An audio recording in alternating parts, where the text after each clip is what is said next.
How are we making Indian citizenship so ridiculously cheap? I know what you're thinking. Another video on what a politician thinks about citizenship in India. Except this is not an argument made in 2020 or even 2019. This is from 1949 when PS Deshmukh, India's first agriculture minister, was debating citizenship in the Constituent Assembly. कौन Indian है, कौन नहीं है और कौन हो सकता है? This is a question which has been debated in India since independence. Now, as we discuss the Citizenship Amendment Act, the National Register of Citizens, and the aftermath of India's partition again, let's see how this debate has changed over the years.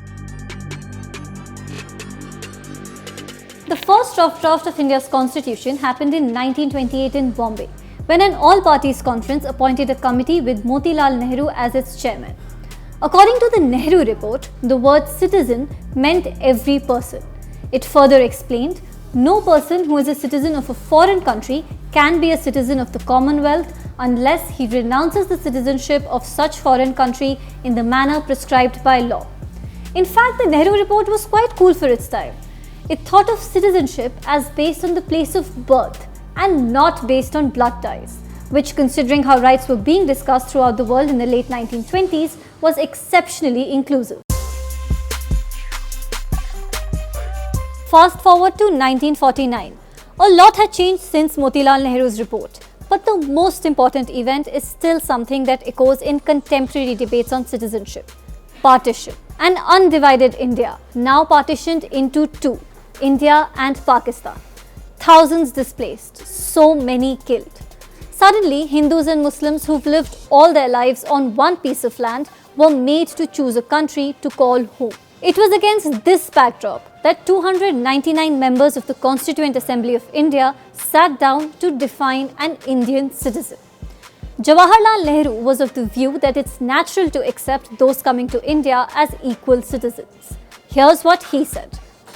Our general rule, as you will see in regard to these partition consequences, is that we accept practically, without demur or inquiry, that great wave of migration which came from Pakistan to India. It is possible, of course, that in the course of that year, many wrong persons came over, whom we might not accept as citizens if we examine each one of them.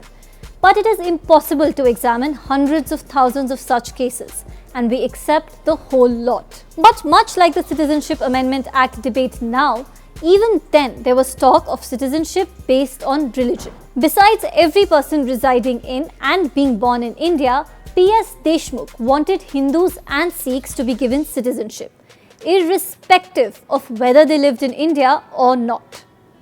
In an argument eerily similar to what we are hearing nowadays, here's what Deshmukh said. We have seen the formation and establishment of Pakistan. Why was it established? It was established because the Muslims claimed that they must have a home of their own and a country of their own.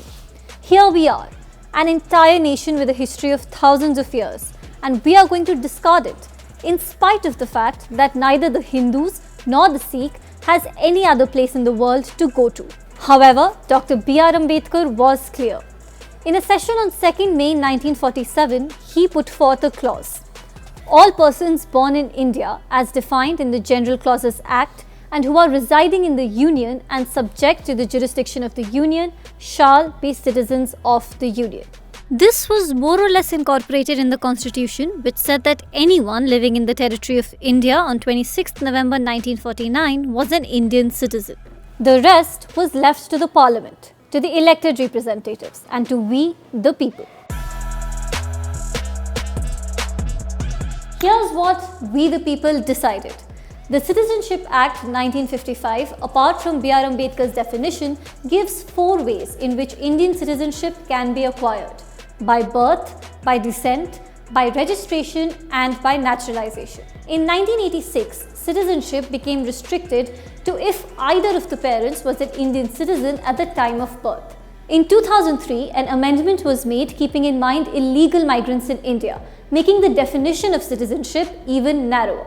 And of course, in 2019, when citizenship has been granted to illegal migrants from 3 countries, Pakistan, Afghanistan and Bangladesh, belonging to 6 communities: Hindus, Sikhs, Buddhists, Jain, Parsis and Christians.